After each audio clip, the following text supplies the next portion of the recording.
What's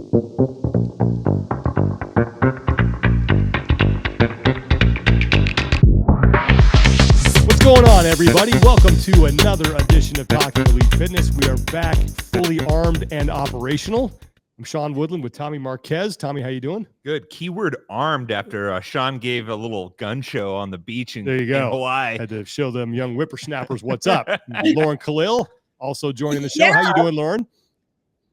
Great, but not as good as you at 50 years old looking like that on the beach. 50.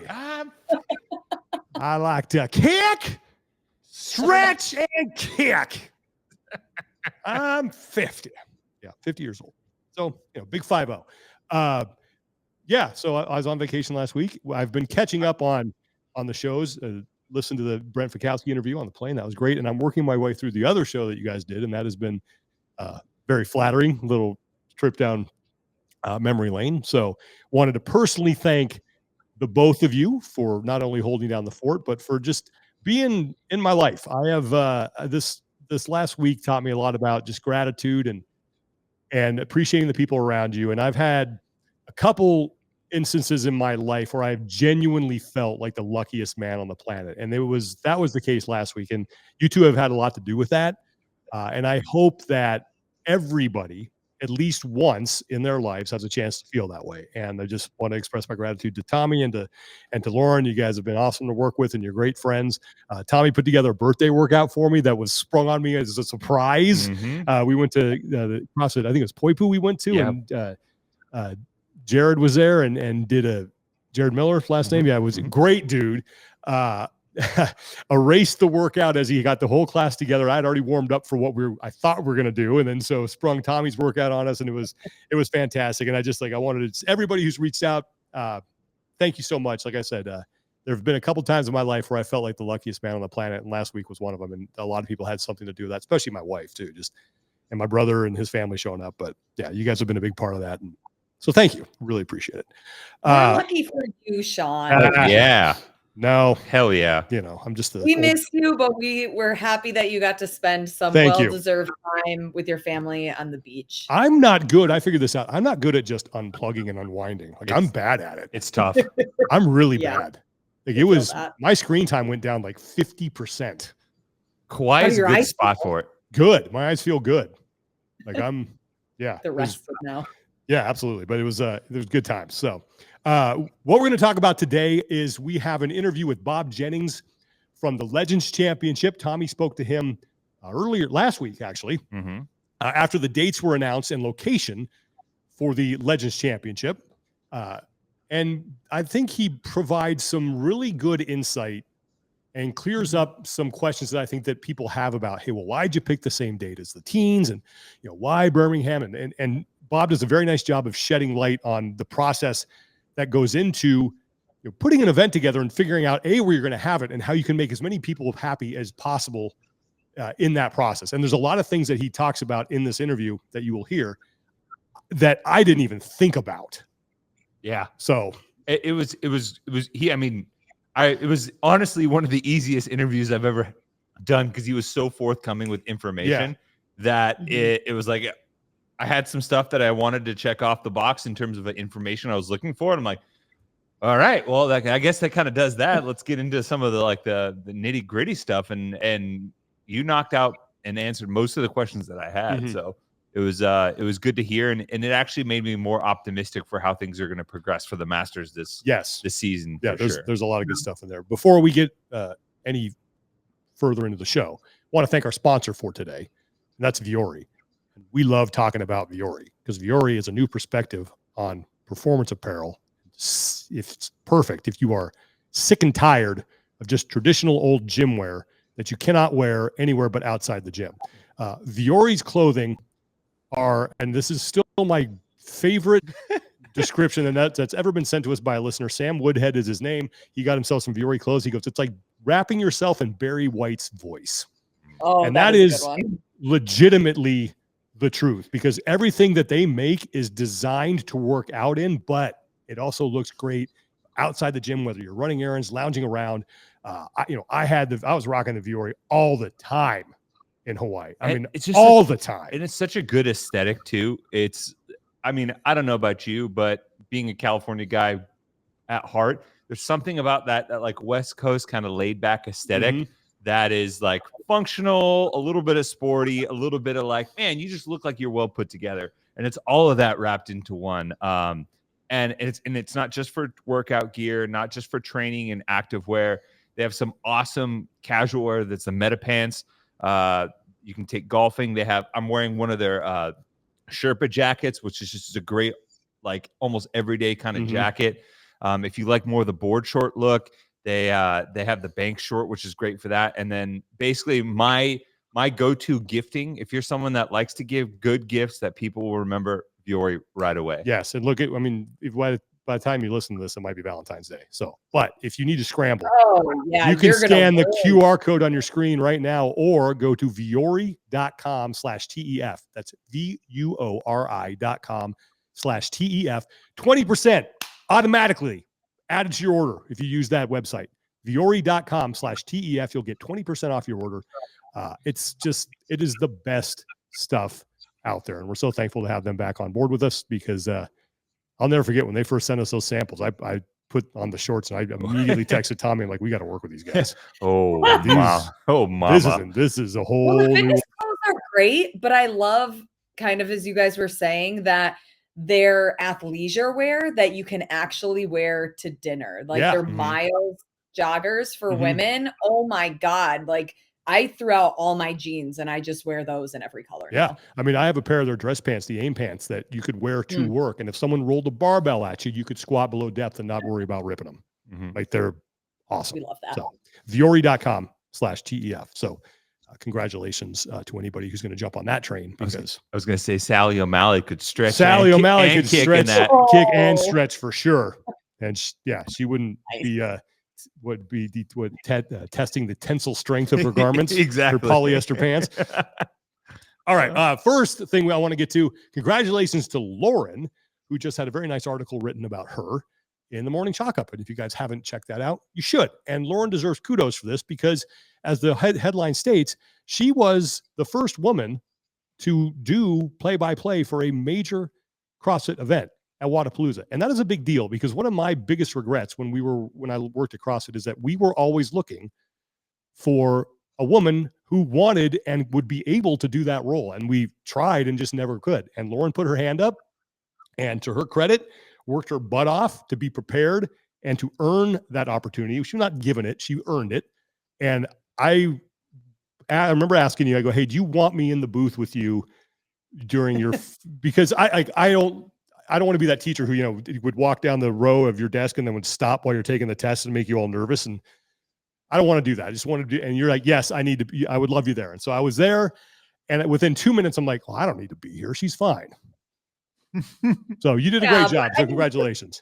Thank you. I appreciate that. But I mean, getting to where I am now wouldn't have come without a great support team. And I owe a lot of that to both of you. You have both been more than willing to help me and answer questions and run through shows before we go live, and all of those little things that have certainly helped me to improve and, earn these opportunities. And I think it's just great to, be alongside great professionals and even better humans.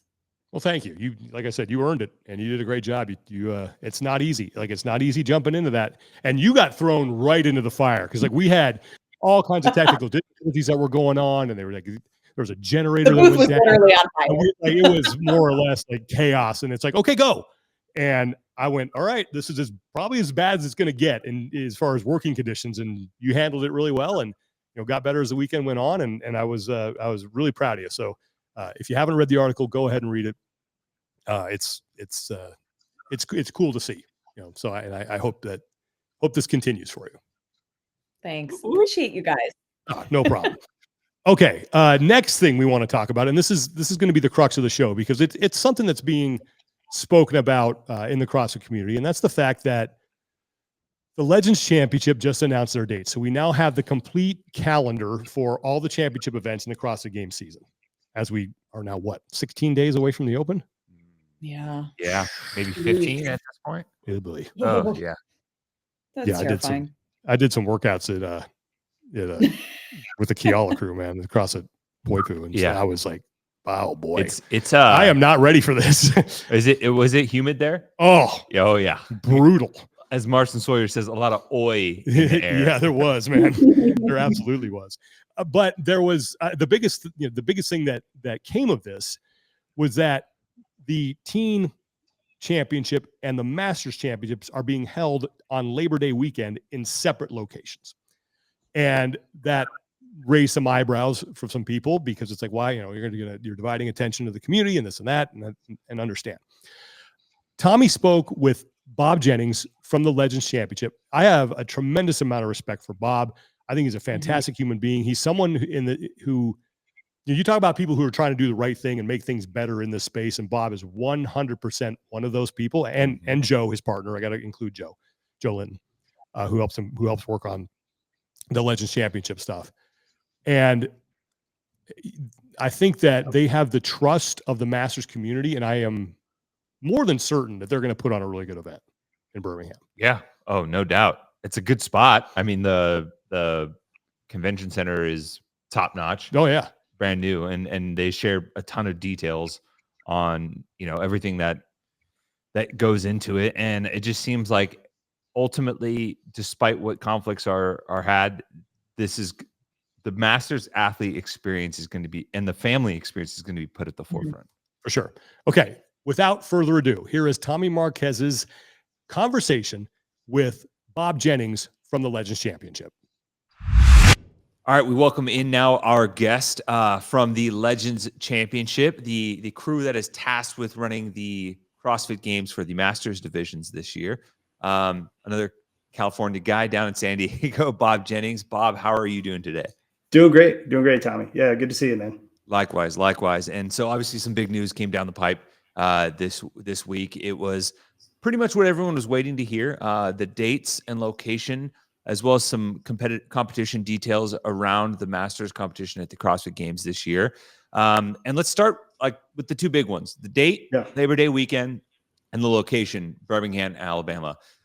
From your end, how did that come to be the case with those dates specifically and with that location? Yeah, this is kind of a little bit of a long story, so buckle in, but feel free to interrupt me along the way, man. It's I'll just start off by saying it is really difficult to find a venue that is, big enough and capable of handling 450 athletes, 3 fields of play, throw in the team aspect that we want to do with the community event. Those types of places, they're not, you can't just lift up any rock and find them, right? Like it's a lot of effort that goes into tracking those down and finding the right place. The reality is that's kind of a 2-year effort that needed to be condensed into 1 year. So most venues that can host something like this are convention center type venues, and they tend to be booked about 2 years out. So we were starting a little bit behind the 8 ball on that. But then, a lot of planning and effort went into finding the right city. Someplace where we could have it all indoors, right? Taking the weather element out of the competition, I think, is really important. Unless you're going to have it in San Diego, which San Diego wasn't an option for us. It really it creates an extra level of complexity to have to deal with weather. And so we wanted to take that out of the equation completely. Finding a city that is relatively easy to travel to for everybody that's involved. So, take off our good old US of A hats and put on our world citizen hats and start thinking about, the European athletes and the South American athletes, Australian athletes, and the challenges that they would have, getting to the US. And so keeping it kind of east of the Mississippi that factored into the equation quite a bit.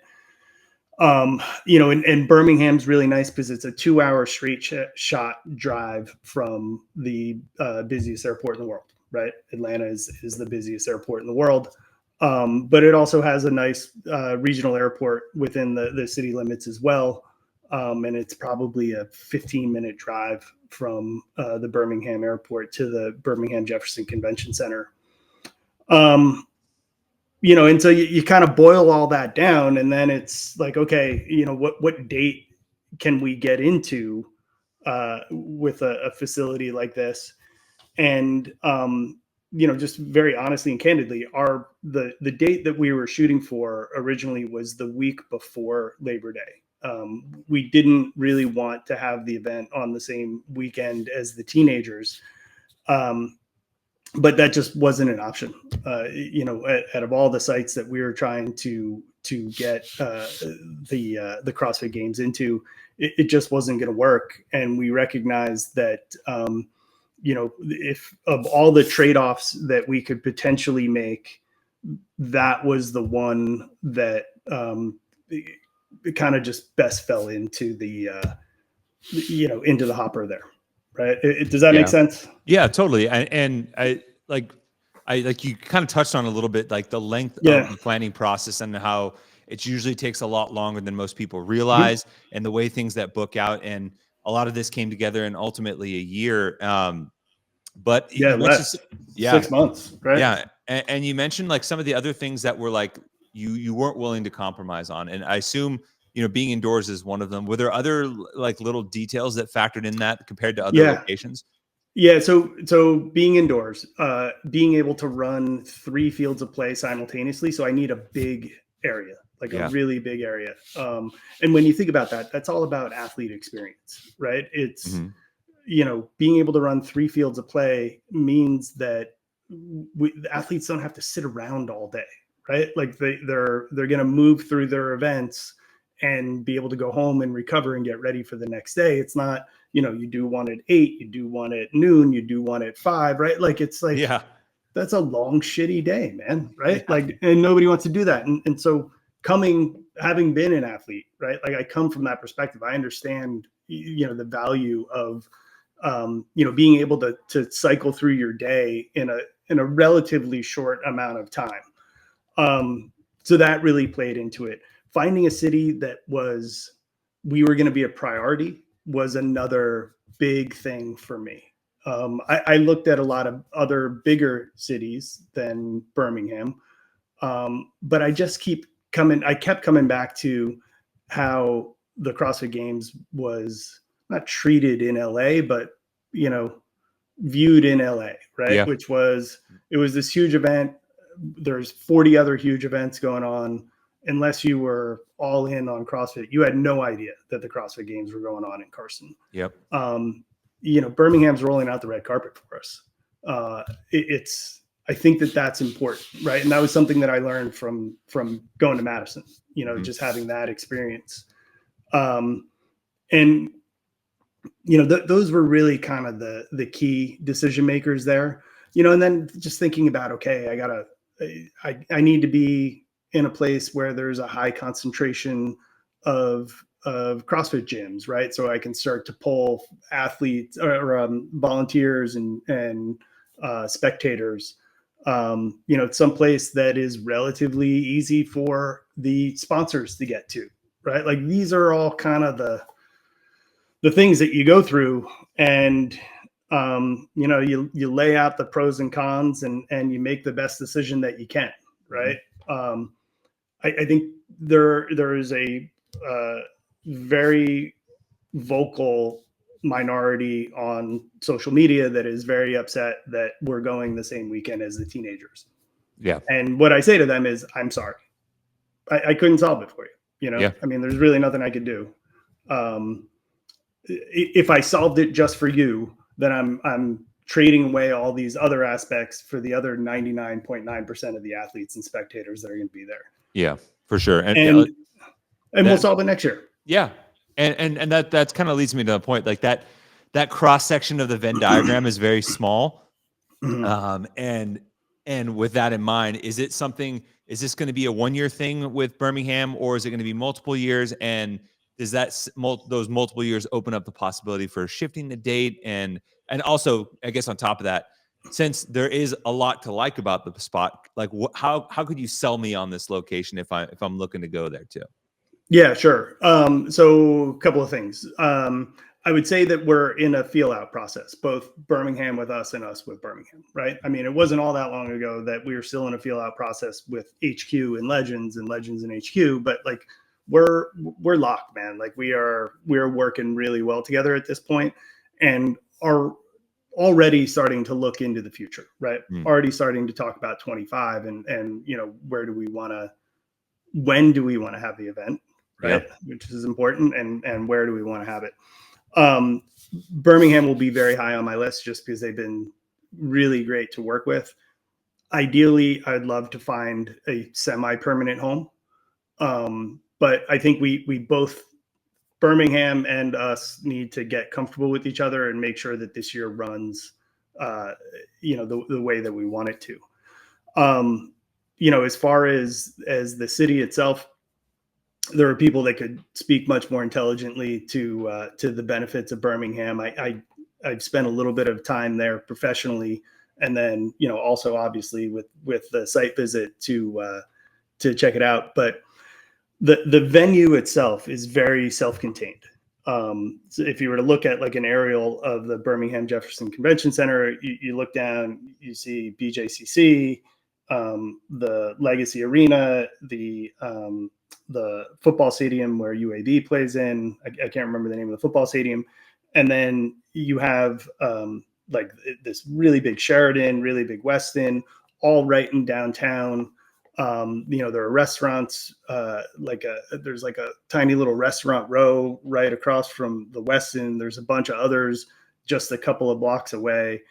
It's a cool experience because you're right in the middle of downtown and get to experience all that Birmingham has to offer from that perspective. You're not, shuttled onto the outskirts of town. Mm-hmm. And if we're being honest, there was rumors about CrossFit potentially going there for the games too. So is that how it got on your radar, or did that kind of? Yeah. My contacts over at HQ were like, hey, you should go check out Birmingham. We looked at them before. There's a lot to offer there. And I was like, yeah, I go to Hoover quite a bit for business. I know the area. I've stayed in that Westin, probably a dozen times. Yeah. What's interesting, and I don't know, I don't think I'm breaking any confidentiality on either side. That rumor that CrossFit was going there was really nothing more than a rumor. Like both sides, I've heard from both sides on this, that they weren't actually close to an agreement. Yeah. But what's so cool about it, and what's so cool about HQ, is like all of the due diligence they do up front. It's substantial, man. Like they don't mess around when it comes to stuff like this. And now all of that is at my disposal to grab as we plan, which is phenomenal. Yeah, that's awesome. And kind of touching on that a little bit more too, the communication with HQ, what has it been like through this process, and I guess their support or communications in being a partner with you in this process and nailing down the key stuff? I talk to them every day, like every single day. A lot of it is I'll bounce ideas off of them, whether it's logistical things that I need to talk about with JMac, or business things that I need to talk about with Heather, or programming collaboration that I do with Boz. Like they're totally accessible to me at all times, and there's a free flow of communication that just goes back and forth between us. It's great, man. That I think that's awesome to hear. I think a lot of people will be pleased to hear that. And then kind of on the support side, I guess, outside of communication, I think a lot of questions have been raised around like, how is CrossFit's support from like a manpower or finance, or how does that work? Yeah. Or what are the ways that CrossFit HQ is going to actively support and prop up the event to amplify it, I guess? Yeah. And I'm really glad you brought that up. I mean, the interesting thing that we have in front of us right now as a masters community is the opportunity to kind of take this and run with it ourselves. Yeah. And CrossFit wants to back that up as much as they possibly can. And at the end of the day, it comes down to registration and support in the quarterfinals and semifinals. Okay. So the more participation that masters show, particularly in the quarterfinals, because like everybody's going to show up for the semifinals, but particularly in the quarterfinals, that's just that much more money and financial support that CrossFit will give us to drive for a better event.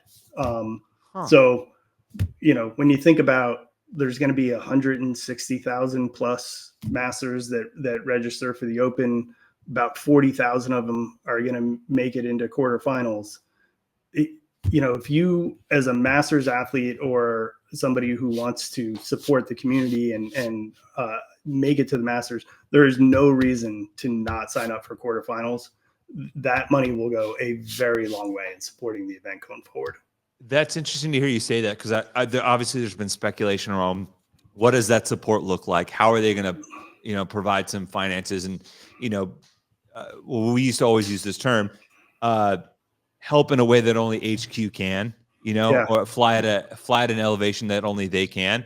And quarterfinals makes a lot of sense. I think there was, some people were like, oh, the 25% feels like a cash grab. But in this case, it's like for the Masters competition, like that's a quote unquote cash flow that will directly support you now. So like that seems like a no-brainer.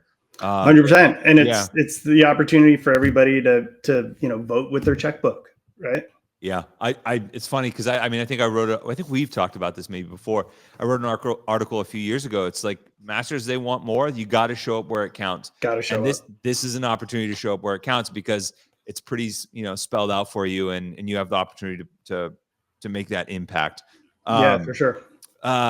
There were some other aspects of the announcement that I found intriguing. The community team event, the 70 plus divisions, a couple of wrinkles, and I guess beyond what most people maybe expected. Can you shine some light on that, the decision, and then kind of what to expect?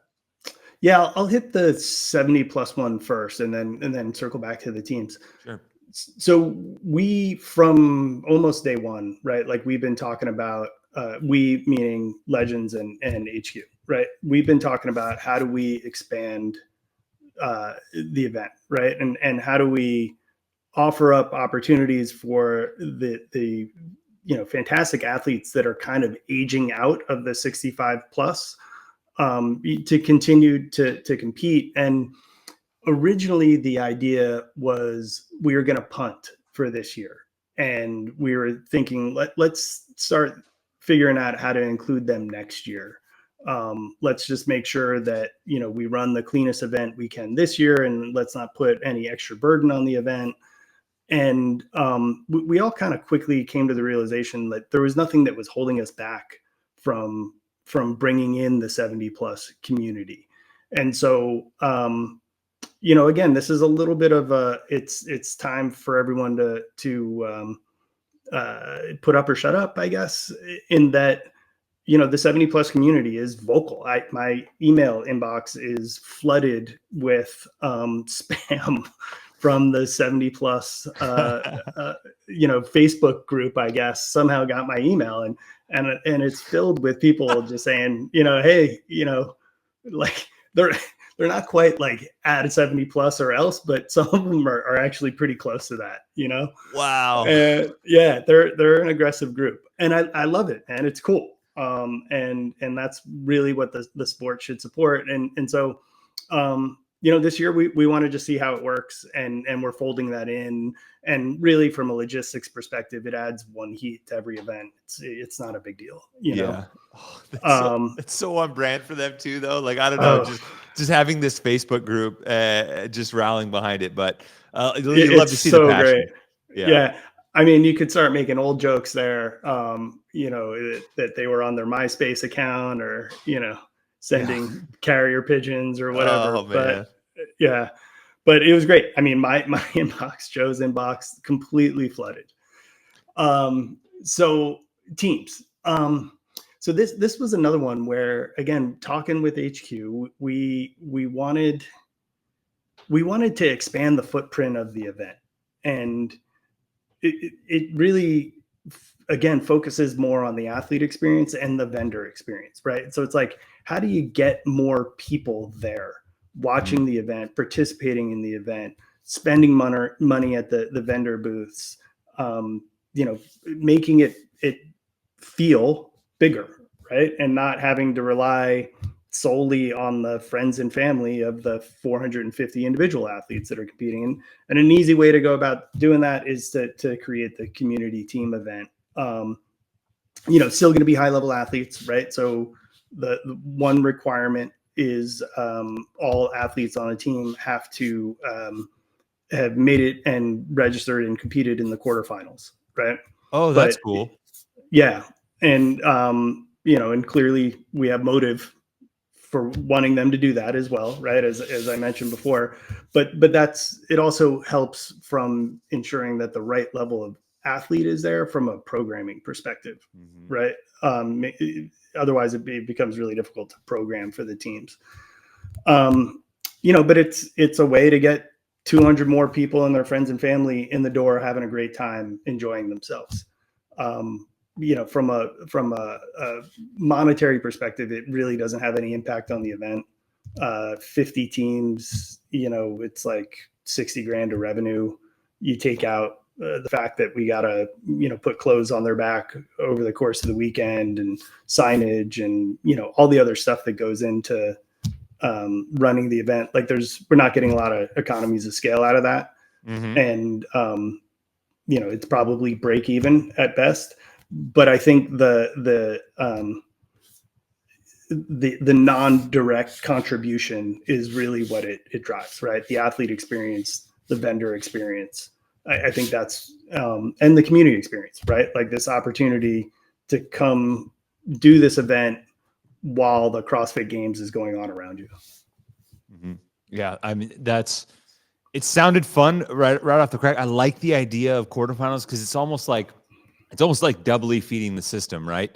You know that by signing up, you have an opportunity to compete at this team competition, but you also know that money is also supporting the same competition that you're trying to get to. So it's almost kind of a no-brainer there. I like that a lot. Is the format decided upon, or is that? Do you know if it's like a certain amount of athletes per team, or how that works? Oh yeah, it's teams of 4, okay. 2 men, 2 women. Oh, okay, cool. So kind of like it's almost like I've heard like clamorings in the past to have like a masters team kind of division, maybe not at the games, but more opportunities from that perspective. Because I don't think a ton of them exist, at least. You might see a pairs type masters scenario, but is there going to be any sort of subdividing of it at all based on age? Yeah, so there's 20 teams from the 44 and under, 20 teams from 54 and under, or 54 to 45, right? Yep. And then 10 teams 55 plus. Cool. And as of right now, like we're capping it at 50, but we'll see what the response is. I mean, maybe this is something where we take on a couple extra heats. If the response is really huge to it, no reason not to. Again, from a logistics perspective, for me planning out the event, I need to add 3 more heats per event to the day, and that's manageable. It doesn't break my brain to try and figure out how to fit that in a way that everybody enjoys themselves and it's safe. And all of this is, the end of the line for the season for a lot of these masters athletes. And, you're coming off of planning a Legends event just like a month and a half ago, pretty much. Yep. Has there been anything unique or particularly exciting about this, knowing that it's going to be where you're crowning the champions, or anyone who's maybe been to a Legends event, like anything above and beyond what they can expect from years past that's coming down the pipe? That, Tommy, that hasn't really set in yet, honestly. Really? Yeah. I mean, look, it's really cool to have, planning sessions with Boz around programming, right? But the enormity of it hasn't really set in. And I think that's a good thing for now, right? Like just kind of keep us even keel, keep us working away, plugging away at providing the best event that we know how to provide. And then, you know, when the day comes on Labor Day or Labor Day weekend, we can sit back and watch and take in what was built. Right. Yeah. Yeah. On the programming side, is it like a CrossFit, like we want to be involved, or is it like we'll be as involved as you want? Is it like a hard and fast thing, or a little bit more flexible? I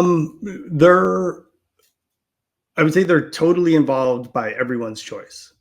Right. And so the reason cool. for that is like, you know, you want continuity that goes from the open through the games. Yeah. And, you know, where our responsibility is primarily on semifinals and games. And so it's, you know, having them in the room, virtual room, right? Because we do it via, you know, Zoom calls or whatever. And walking through that, it's really helpful. You know, Joe and I, for events in the past, like we would, you know, 10, 12, 15 revisions, right? But, you know, with Boz in the room, I think that'll cut that work down to 3, 4, 5 revisions. They're just more sophisticated, honestly, than we are. It sounds like a cool, like almost like a pretty, I don't say dream scenario, but like that's a pretty sweet scenario to be involved in, as far as like, because I know how much pride you guys take in programming specifically for the Masters cohort, and obviously like the events that you've put on, but also getting to, you know, work with some high level people that have been doing this forever too. Yeah, and just take a different, like for us, we're working so much off of feel, right? You know, taking my experience from being on the floor and you know, it's like, all right, this is what that feels like. And, you know, you put these 8 events together and this is the impact that it would feel like over the course of the weekend. Whereas like with Boz and crew, it's like, no, this is kind of the science, you know, like, so we have the feel and the science coming together at the same time. And we're getting to the same place anyway. Right. But it's just cooler to see it from my perspective. It's cooler to see how they work on it. Yeah. It's fun. Yeah. Oh man. Well, I appreciate you taking the time to share all this info on it. Is there anything off the top of your head that like we're missing that you feel like the community should know about what the Masters competition is going to look like that I'm missing? Nothing off the top of my head, but I'm sure as the year progresses, you know, I'm going to want to come on a bunch more times and share with you guys what we have planned. It's just, it's a lot of fun. It's a lot of hard work, you know, but we wouldn't be doing it if we didn't love it. And we appreciate all the support that we're getting from the community. No doubt. And if you're listening and you're thinking about participating, sign up for the Open. Go sign up for quarterfinals if you want to support the Masters competition. This is your opportunity. I love that there's a direct line to supporting the event and an opportunity to compete on a team as well. So, Bob, thanks as always for the time. You've always been gracious with that. And open door policy for you anytime you want to come on and chat Master stuff and keep people in the know. So awesome. Thanks, Tommy. Appreciate it, man. Big thanks to Bob Jennings for taking the time to do that interview. And you know, the stuff that he brought up about, you know, the airport being close to Atlanta, you know, thinking about accessibility, not only for people in the United States, but from athletes around the world, the constraints that they were put under time wise, you know, I think that it's a great spot for them because as you mentioned, you guys talked about in that interview, that location was, I was told, and a lot of people thought was going to be the next site of the games. It has all the infrastructure you need. It's state of the art, which makes it a lot easier if you are going to do some sort of live stream out of there. It makes it a lot easier to make that happen because you don't need to bring in as much, you know, outside help as far as like trucks and cabling and all that stuff that tends to add up and really eat away at your budget. But I think it's going to be a really good experience for the athletes there. Yeah, a good opportunity for people to bring their families. I mean, Bob had firsthand experience even just being there for work. He knew the hotels, the convention center. He mentioned 3 fields of play at once, you know, being able to do community events. I love the structural aspect of how they're organizing this with, you know, this community event, this team competition for Masters, which is something a lot of people have been interested in. If you're going to do it, you have to sign up for quarterfinals and be a quarterfinals athlete in the Masters category. And that quarterfinals money, which he revealed on the show, directly supports the CrossFit Games as per what CrossFit has relayed to him. So, yeah, signing up for this stage, opening up the allowance for athletes to the 25% will directly impact the funds that help that event, and that also setting a threshold for competition, which makes their team competition a little bit better because you know that it is a quarterfinals athlete to begin with. So kind of cool that that's all feeding each other in a way. Yeah. And Lauren, you talked about some of the stuff, some of the issues that were being spoken about within the community on Death By that will be out on Wednesday with Matt O'Keefe, Justin Kotler, and Chase Ingram. And for people who are going to watch that, what were the things that they brought up as far as what the cons to the fact that the masters and the teenagers are going on the same weekend? Yeah, I think some of the major points are if there'll be enough like volunteers and judges to work both events that are happening at the same time.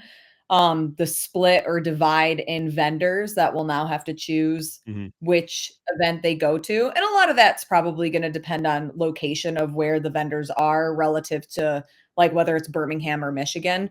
And then if there is a live stream, a divide in viewership. But I think that if we're talking specifically about the experience for the athletes, I think that both of these events are more than capable to make it a success. And we got to remember that they were starting in a deficit. Neither of these competitions had even a year to plan this. That I think that because of who's running each of these competitions, it's going to be a success. Yeah, it's a bummer that both of them are on the same weekend, but now this just gives them even more of a heads up to plan for future years. And I'm curious to see like what happens down the line with some of those questions and kind of like question marks that we had as we discussed on Death By. Yeah, it was a really good discussion, and I encourage everyone to listen to it. Man, I've totally lost my train of thought. Well, I was going to say, like, the conflict between the two events obviously is tough, right? Because I know you what want, I'm talking about. no, No, go ahead. No, I was to say you want to support both, but and I don't want to be like the bearer of bad news here, but I think a lot of times we elevate the discussion of the teenage divisions, even with that of the masters, and I don't even think it's close. I don't think it is either. I think and like talking with athletes, like the purpose of the teenage division to like give them a outlet to compete and develop as athletes for the future is important. But I mean, you go back and you look at like how many teenage athletes in total were registered. Like the number of teenage athletes competing in general compared to the masters divisions is significantly lower. I mean, even for this year, for example, when you could say that the teenage divisions continue to grow at least a little bit. As of the open week 3 report last week from Halpin's stats, they had less than 2,000 teenagers signed up for the open. Well, 2,000. There are almost as many 55 to 59 women as there are all of the teen divisions combined. It's both the masters and the teenagers, and I mean no disrespect whatsoever to the athletes who are participating in these divisions who participate at a high level. They are family and friend events. Yeah, and I'm even if there are 2 live streams, which I don't know if they're going to be. I don't even think I think there's a very dedicated group that's going to watch the teens. That's family and friends. You might get some outside viewers with the masters just because you have some athletes who have been individuals who still have an appeal to some people that to say, oh, I want to see how that person does in masters. And you got big names that are established yet, like your Jason Grubbs and people like that who are going to be competing. It's always fun to watch those guys throw down. But I don't think this argument that you're going to be splitting an audience, I don't know really if you are. And that's assuming, this is a big assumption, that they're going to be, there's like any sort of live coverage. And where I think that we need to shift to, and a lot of people have been making the case for why you want these after, because you can promote them at the games. I think you want these to take place before. I think you need a championship month that starts with adaptive teens masters games, and you build up like you would in bowl season. And then you use the megaphone that is the CrossFit game, the coverage that you have there, and the fact that you may be on ESPN or some sort of network, use that megaphone to push out the highlights and the messaging and the stories that are not the individuals. So you can show a wider audience what you are doing beyond just these incredible individual athletes that you're seeing today, that we have these masters competitions. We have teenagers who are up and coming. We have the adaptive divisions, and more people will see those highlights and those features than will if they watch that are watching any sort of live stream from the events. And that is what I hope they get squared away next year. Yeah, I think it's just disappointing in the fact that like both the masters and the teens had so much disappointment because of the lack of coverage at the games. And then the games is like, well, now we're going to give you something separate so that you will have better storytelling and you will have an opportunity to be able to do these things. And kind of to your argument, Sean, more people are invested, in my opinion, in the masters than the teens, because we've seen some of them compete as individuals, and now they already have that built-in fan base that you'll probably still get some of that for the masters, but then where does that leave the story development for teens that eventually are going to compete as elites? I just think that like there should be some kind of early storytelling and some kind of like way to get behind these athletes that then make, oh my God, did you see this athlete that was a champion 5 years running in the teen and now is breaking into the individual? Like you look at the Haley Adams and the Mal O'Briens and athletes like that. How much better are their stories if we were able to have their stories told earlier? Yeah, there's also a fine line, right? Because the professionalization of teenage athletes in a way where it's like this sudden like, oh my God, like you're this amazing athlete, be this, be that, like is a double-edged sword. And we've seen that from some of those athletes that you've mentioned. And so it's really tough, especially without a centralized media presence too. Yeah. To where, to Sean's point, you want to highlight the teenage division as a means of saying, hey, we're raising healthy kids. We're raising healthy teenagers and giving them this healthy outlet to be competitive and find purpose in something as important as your health and fitness pursuit. And, oh, by the way, if it's something that you stick with and are smart about long-term, it can also be a quote unquote career and something that you pursue for a lot longer. And then that extends into the masters athlete where, hey, there isn't an age number on fitness. It's a pursuit that you can chase for the entirety of your life. And then on top of that, hey, at the tip of that spear of pursuing fitness, if you can also engage in this sport in a way that's meaningful for these people, even if it's not necessarily your career. Yeah, I think you need to, and you've definitely hit the nail on the head, sort of finely craft what you would consider stories that you want to tell about the teen division, because what we have seen is that too much pressure too early on these kids and too much spotlight can be detrimental to their mental health. And I think the way Tommy put it about raising fit teenagers and giving them an outlet to, if maybe they haven't found a team sport that they like, but they can excel at this and they can be extremely healthy and extremely fit in the process. I think that's the way that you do it. I just, and to your point also, but who is going to be providing that? Yeah. That's a good question. It's just tough because those stories are there, right? And you can be crafting this narrative year in and year out. Hey, we're like through this methodology, we are building healthy humans across the entire spectrum of your lifespan. And in the moment, and if you're particularly gifted or talented or hardworking in these areas, there's these pursuits that are also rewarding for you as well. It's just you get it in pieces.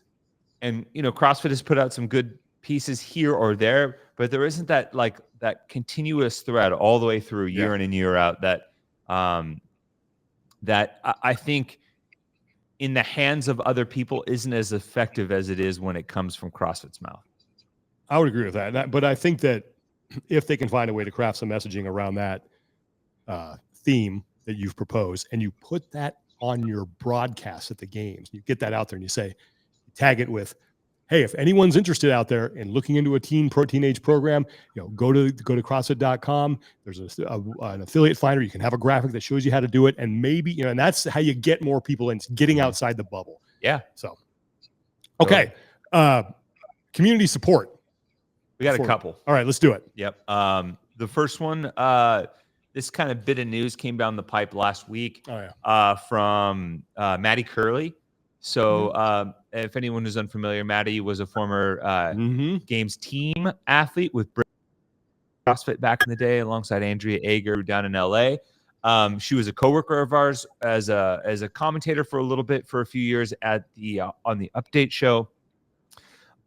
She basically revealed on social media that her baby girl Katerina was diagnosed with cancer this week, a type of leukemia, and it was discovered after she had been sick with a persistent cough since November. They've started chemo already. The next month will be heavy chemo and isolation for her since her immune system is weak, but they're hopeful that they can kill the cancer by the end of the month. And then it's 2 to 2.5 years of maintenance. So she put that out, and then as a result, some people in the community, one of her friends, Julia Papworth, started a fundraiser on behalf of Maddie and Katerina to kind of support them in this fight. They've raised a good amount of money already, and they're hoping to keep it going. If you want to support them, you can go on GoFundMe.com, search "Help Katerina and Her Family Fight Her Leukemia." If you just start typing in "Help Katerina," you will see it pop up. It's a photo of her in her hospital bed. Little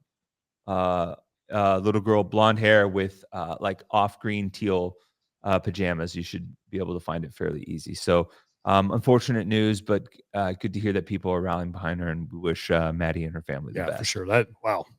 I hadn't heard that one. Yeah. I saw that one last week, and okay, I'm glad we're getting that out there. Yeah, it's tough. We have another one from CrossFit Good and Evil. Sent this one out on behalf of one of their members, Kathy, who unfortunate to say, this is her third bout with cancer. Kathy Ferrari is a member of CrossFit Good and Evil. She has overcome and beaten cancer twice into remission. This is her third bout. Kathy has been a longtime member of CrossFit Good and Evil. In her first year, she lost 90 pounds and has kept it off for the last two. And so after the two bouts were treated into remission, she was basically in the gym every single day. And on this third round, they tried to treat it without surgery, but unfortunately, the mass kept growing. She's recently had surgery to remove the mass, and for the first time in many years, has had to take some time off to recover. So the members of her gym are trying to rally and support her to raise some funds to get her through this time, as well as a week from Friday, I believe.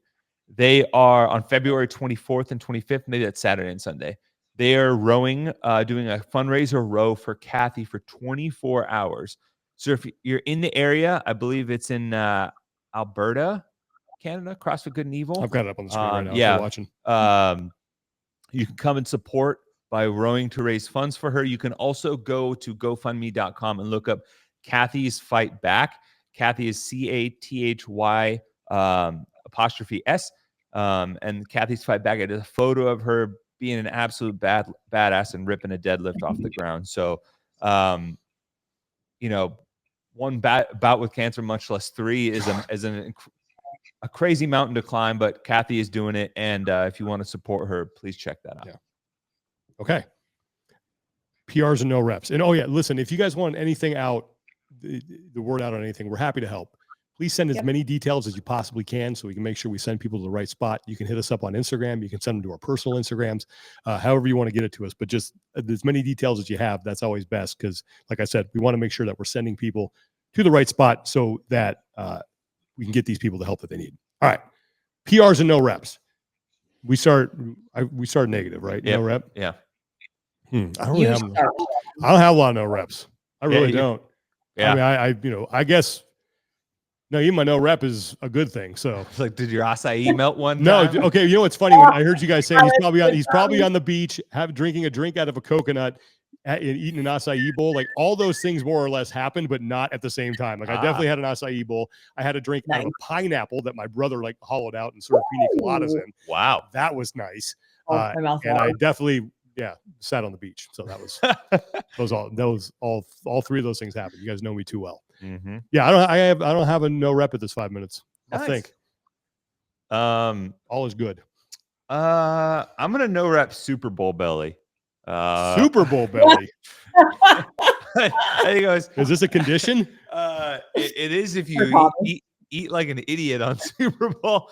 I was telling this to Lauren earlier, but basically at the end of the Super Bowl Sunday, I laid down in bed and I had a little broiler on just from, buffalo chicken dip, baked nachos, al pastor, maybe a chocolate hazelnut cupcake, maybe a mixed beverage, and all that just made a beautiful blend in your belly, and I was just, I had the bloat. So, I some funny group text message threads from our Super Bowl group were going off after that, just because everybody was feeling the effects of, indulging a little bit. Did you see the numbers on the Super Bowl? It's the most watched American broadcast since the moon landing. What? The moon land, like it's 123 million people they estimated. You don't get those numbers like that anymore. That's insane. I heard a stat that 83 of the top 100 broadcasts, I think in 2022, were all football. How about that? And I think most of them were the NFL. Anyway. Oh my gosh. Lauren, PR. Or sorry, no rep.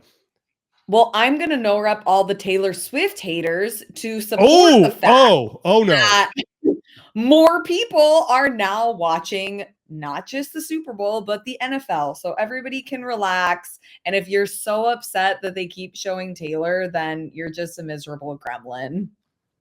Well, you know what was cool? Let me say, I've read a couple things about how young girls who had no interest in the NFL were all of a sudden watching with their fathers. And I saw a tweet from a guy who was like, I'm now explaining the offensive line numbers to my 14-year-old daughter who didn't care about any of this and I think that's great. And that is why the NFL is going to continue to show her when she is at these games, because they know it is bringing new eyeballs to their sport. And did you see that? Who cares if these younger girls are watching it for the love story? Doesn't matter. Eyeballs are on it. Maybe a percentage of them are going to now be interested in football, and that is a win for the NFL. So I think it's a win. What were you going to say, Tommy? I was saying, did you see the after party when the Chainsmokers played? They played a remix of Love Story and You Belong With Me, and they were like, Travis and Taylor were like bopping out. It was very sweet, very sweet. All right, PRs. I got a ton. PR the Kansas City Chiefs. Thank you so much. Thank you for saving me and Tommy from having to live in the world. Why not even say it? Thank you. I was building that bunker in the backyard, and I was like, I can't believe this is actually going to happen. It's going to happen after 30 years. It's actually going to happen. And it didn't. And I was like, whoo, that was close. I mean, that was close. Yeah. It was like 2016. That was close. This was way too close. Yeah. The last drive in regulation was nerve-wracking, especially with the way when it's coming down to the wire with the time. Someone in our watch party goes, "Oh, that's a chip shot field goal," and I was like, "You shut your mouth." Yeah, don't even jinx that. Shut your mouth. I was and sweating bullets. Yeah, and then the minute Kyle Shanahan took the ball, I was like, "Well, yeah, I don't think he knew the rules." Yeah, but I think he's covering. I also got a PR on my wife. We're just setting up an amazing vacation, pulling off a surprise that I didn't see coming. Like the cat got out of the bag and revealed to me where we were going early. But when we showed up at the airport in La Hui, I'm just bebopping my way through, like, okay, got to go get. And I'm wearing she got these goofy shirts, like Hawaiian shirts with my face all over them. So I have to wear this shirt with my face all over it. My son's got one. She's got one. We're going to the baggage claim. And I get out there and I see there's like 4 people and they have signs. And I'm like, oh, look at these goofballs. And I didn't even register. And I kind of kept making my way to the baggage carousel. And I looked again and I did like a triple take. And it was my brother, his wife, and their 2 daughters. Like oh, those are my stepdaughters. I went, what? And I was just floored. I could not believe, I did not see that coming from a mile away. It's so funny. In fact, I was at my mom's house. And I had to apologize to my mom for this. She still keeps like a written calendar. Mm-hmm. And she had on the calendar, she had like on the week that I was gone, she had Sean and Ryan out of town. I'm like, Mom, I'm only out of town. Okay, Ryan's going to be here, not both of us. She's like, oh, okay. I thought I heard. I was like, no, just me. And I'm like getting, and so I'm like, are you, and so I had to apologize. I'm like, I'm so sorry I got mad at you. I thought maybe you were having a moment. She's like, no, that's totally fine. So yeah, it was great. So yeah, PR to my wife, Tommy, PR. I'm going to PR Trey Abelson. So one of our community supports earlier this year came from a young man who I met way back in the day. He was a buttery bro in training in Dubai. His family were living overseas. I mentioned that Trey for his mitzvah was organizing a project to help support refugees coming to Massachusetts. And he mentioned, as someone who has traveled around the world and lived in different countries, he understands at least a little bit how difficult it is to move around the world and move to a new place and transition. So he did a bunch of workouts. His goal was to raise $1,000, and he sent me a video just a couple days ago thanking us for our support of it, and mentioned that he raised more than 2.5 times the goal that he was setting out to. That's awesome. So an awesome way to support some people in need, and hats off and a PR to Trey for doing that. And I'll definitely reiterate this to them, but having good-hearted young men that are look out for others, I think is important, Yes. and it's cool to see that. Absolutely. Sure. Lauren, PR. I'm going to PR a child's digestive system. A lot of digestive talk on this one. Okay. Okay. Proceed. So Sean's son, Max, he's about the age of my nephew. Mm-hmm. And I am curious if this is just my nephew or kids in general. He ate 11 fruit by the foots in like a 2-hour window and was fine. Yeah, they're resilient. I man. would not be fine. They're resilient. They just, I'm like, That's 11 feet of fruit. Dang. No. So Tommy, they're more than 1 foot. They're like 2.5 feet. That's got to be some sort of 2.5 times 11. I don't know, man. gosh. Their metabolism, like they are resilient. Like you realize, like kids are pretty indestructible. He could have repelled from a 2nd-story building with all that fruit he ate. Jeez. I remember, like, I look back on some times when as a kid, I was like, how did I survive that binge? Yeah, dang. Man. Well done. Totally. What's this young man's name? Colton. Well done, Colton. I'm Googling to see if there's a Guinness future record. Joey Chestnut right there. Yeah. Seeing him at the Nathan's hot dog eating contest on the 4th of July at Coney Island. Man. Well, and his dad ate the whole pot of those little There tiny you go. that are in the barbecue sauce, and he was not okay. Okay, well, maybe it's hereditary up to a certain Oh, age. okay. So, all right. So, just real quick fun fact. Matt Stoney, professional eater, attempted to eat 108 packs of fruit by the foot, which would be 324 feet, which is more than goal line to goal line. So he wanted to eat fruit by the football field. And he couldn't quite. I don't think he was able to finish it. Matt Stoney is the only guy to beat Joey Chestnut at the hot dog eating championship, and that was the year that Joey's fiance broke up with him, like the week of the thing. So like yeah, that. you can't compete. now. Yeah. Can't compete like that. Come on. All right. Well, covered a lot of ground there. Once again, thanks to Bob Jennings for, I think, really doing a good job at explaining the process and what went into the choice of not only the location but the date.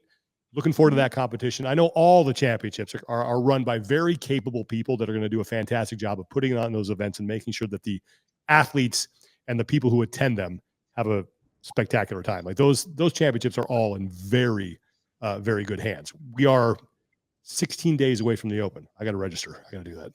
Got to give them that Marquez Woodland bump. Mm-hmm. So, it's coming. It's coming. We know the participants of the first Open announcement. Location is TBD, and we don't know much else about the golden barbell thing that was mentioned either. So that more details to come on that. I have been told that those are being worked on as we speak. If it's not a solid 24 karat gold, like the way you can carry it around, the way like a Miami gangster carries around a gold plated chain Desert Eagle, yeah, it's awesome. Big thanks to Vuori, our sponsor. Vuori.com/TEF, 20% immediately added to your order. I'm telling you, it will. I mean, I want to apologize for this too, because you're going to be addicted. Like you're going to buy one pair of joggers and then you're going to realize they're the most comfortable thing you've ever worn. And then you're going to buy another, and then you're going to start buying their shirts. Okay. Strato Tech Tee. Yep. Vuori.com/TEF.